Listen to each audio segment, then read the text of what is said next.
everybody, welcome to New Zealand's biggest gap year, an epic challenge that my partner Laura and I decided to tackle a few years back. The challenge, 365 activities all around New Zealand in only 365 days. And today we are doing some wine tasting and some paddleboarding, but not at the same time. So we've done the paddleboarding, the stand-up paddleboarding before, that was the previous episode, so check it out. That was day 260 part 1, and now we're going to be checking out one of the best winery in the country. It's Church Road in Hawke's Bay. Join me at the end of the video when I'm going to go over all the questions you had the first time we published it.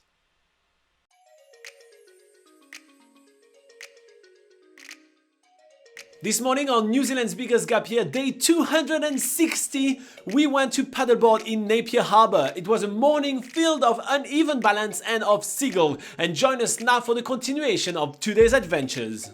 We are hitting the road to our next destination of our itinerary today, which is the Church Road Winery. We're going to be doing a behind-the-scenes winery tour, as well as loads of delicious tastings. That's how a proper tour should start. Here's a glass. Let's fill it up. Yeah. With a glass in hand, we are following our tour guide outside so she can start giving us some of the history behind the Church Road Winery. And one of the really cool things about this winery is that it is the oldest commercial winery in New Zealand, making Hawke's Bay the region which is the oldest wine region in New Zealand as well. Our guide goes through some of the initial stages of the winemaking process, including separating grapes and unwanted objects. And then she is opening the doors to where the magic happens. This is where the wine starts its fermentation process. But most importantly, this is where we're going to start doing some of our wine tasting straight from the vats during different stages of the fermentation process. We'll crush the red grapes and put the skins and the juice into these tanks. Then we'll add the yeast. And the yeast starts to convert sugar into alcohol with CO2 being given off.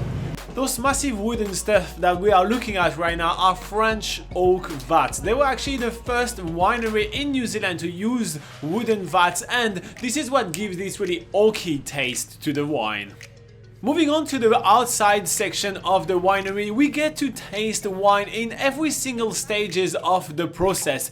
It's really cool to taste the difference and all the difference that makes each step of the process in the wine. We start with the first taster, which is basically just grape juice, and as we go there is a little bit more alcohol that can be tasted in it. It's quite fascinating.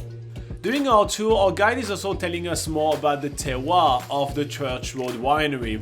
It's actually one of the 72 different wineries in the Hawke's Bay region. That seems like a lot, but Church Road stands above the rest because it is one of the earliest wineries and they established the wine region as a wine region. And tour-wise, one of the unique aspects of Church Road Winery is that they have a mini museum. It's a really awesome place where we get to learn so much more about the Hawke's Bay region as well as the winemaking process at Church Road Winery. This wine museum is set within huge concrete vats that used to store wine, and you can actually see some of the crystals that have been formed from the wine producing tartaric acid. But today it stores winemaking tools and early winemaking equipment which dates back to 3,000 years. There's also a few scenes set up from the early winemaking days.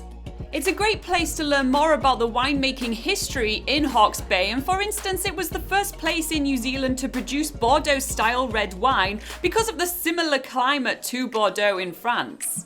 Along the tour, as we're learning more about the history of the wine region as well as the culture of wine in New Zealand, we're learning that the Hawke's Bay region is actually the largest red wine producer in the whole country. In fact, it produces 88% of the red grapes of New Zealand. That's all your Merlot, Cabernet, Sauvignon, Syrah, all of that comes from Hawke's Bay.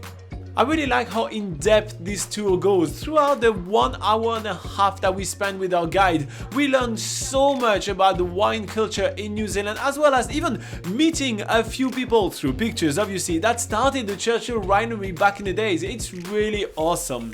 And the last section of our tour is actually taking us through a massive room full of French oak barrels, which are keeping some of the best wines that are made right here in Church Road. It's a really awesome way to finish the tour, as we are now making our way to the banquet table that has been set for us. Here we're going to be learning about wine pairing, how to put wine with different food and actually get some awesome taste out of it. And it's really surprising how selected wine change completely the taste of selected ingredients. Are you enjoying it, Robin? Well, honestly, the olives actually taste very different after the wine. That is actually a strong difference. But obviously we're here for the wine, and even more delicious wine. You don't like red olives? I don't like olives at all. But I have to be honest, after the wine, because I don't like red wine, the olive tastes better. Is there anything you do like? I like everything except olives. Chicken nuggets and chips, is that what you ordered? Yeah. Off the kids' menu? Wow.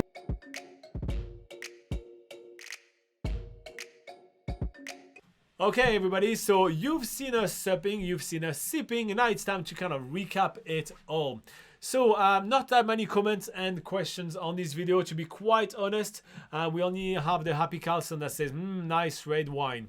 Yeah, it was nice red wine. One thing that was actually quite interesting about this this tour is that I think it's the only tour that kind of gets you to taste the wine as it progresses throughout the vat.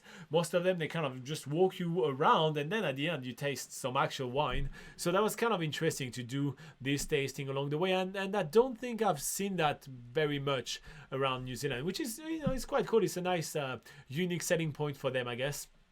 All right, so if you're currently planning a trip to New Zealand, join us during one of our live sessions. You may have some questions of your own and we can answer them. So it's happening at 8 AM Sunday, New Zealand time, every single week. We spend 1 hour answering all your questions. It's a lot of fun, and a great way to know when that's happening is to hit subscribe and to ring the notification bell. So like that, it does when you know, sorry, when we're live, so you know that we are live. Here you go. If you're planning your trip and you're serious about planning your trip, you may want to check out nzpocketguide.com. It's New Zealand's largest travel guide, and it's written by Laura and I. What we do is that we put all our knowledge about traveling in New Zealand on the website, and it's all 100% free. So it definitely is a great place for you to plan your trip. We even have sample itineraries. This is how we would travel New Zealand in only 2 weeks.